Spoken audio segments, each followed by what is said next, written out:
Vadodara municipal કોર્પોરેશનની આરોગ્ય વિભાગની ટીમે ખંડેરાવ માર્કેટ વિસ્તાર પાછળ આવેલા ફળ અને શાકભાજીના ગોડાઉનમાં દરોડા પાડ્યા.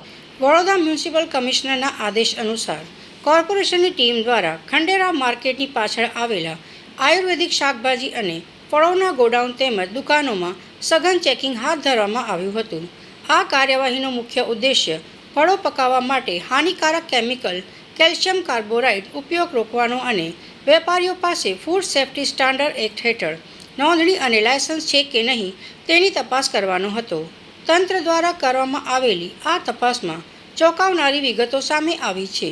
તપાસ દરમિયાન 6 એવી દુકાનો મળી આવી જેઓ પાસે ફૂડ સેફ્ટી અને સ્ટાન્ડર્ડ એક્ટ હેઠળ જરૂરી લાયસન્સ કે નોંધણી ન હતી.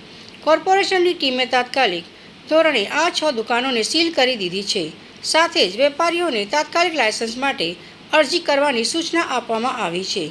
અધિકારીઓએ સ્પષ્ટતા કરી કે કેલ્શિયમ કાર્બોરાઇડનો ઉપયોગ આરોગ્ય માટે અત્યંત જોખમી છે, જે કિડની અને કેન્સર જેવા ગંભીર રોગોનું કારણ બની શકે.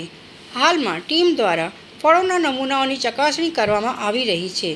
જોકે પ્રાથમિક તપાસમાં કેલ્શિયમ કાર્બોરાઇડનો સીધો ઉપયોગ જોવા મળ્યો નથી. કોર્પોરેશનની આ કાર્યવાહી આગામી સમયમાં પણ યથાવત રહેશે.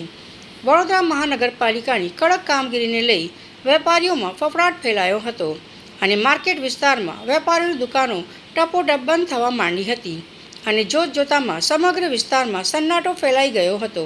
ત્યારે વેપારીઓએ લાયસન્સ રિવ્યૂ કરાવવાનું બાકી રહી ગયું હોય તેવું પણ જણાવ્યું હતું. આજ રોજ ડેપ્યુટી મ્યુનિસિપલ કમિશનર સાહેબ, ડેપ્યુટી કમિશનર સાહેબની સૂચના મુજબ ડેઝિગ્નેટેડ ઓફિસર સાહેબે ખોરાક શાખા, માર્કેટ શાખા, દબાણ શાખા અને સેનેટરી વોર્ડ શાખાની સંયુક્ત કામગીરી આજે કરવા માટે જાણ કરેલી.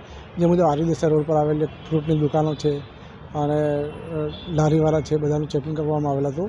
એમાં ખાસ કરીને જે ફ્રૂટની દુકાનોમાં જે લાયસન્સ નહોતા તેમને બંધ પણ કરવાના, એટલે 2500 રૂપિયા કે 3000 5,000 રૂપિયા દંડ પણ કરવામાં આવેલ છે. વધુમાં લગભગ 10 થી 12 જગ્યાએ આપણે દુકાનો બંધ કરાવી છે, જે લાયસન્સ પણ નહોતા કે રિન્યુ નહોતા કરાયા હતા.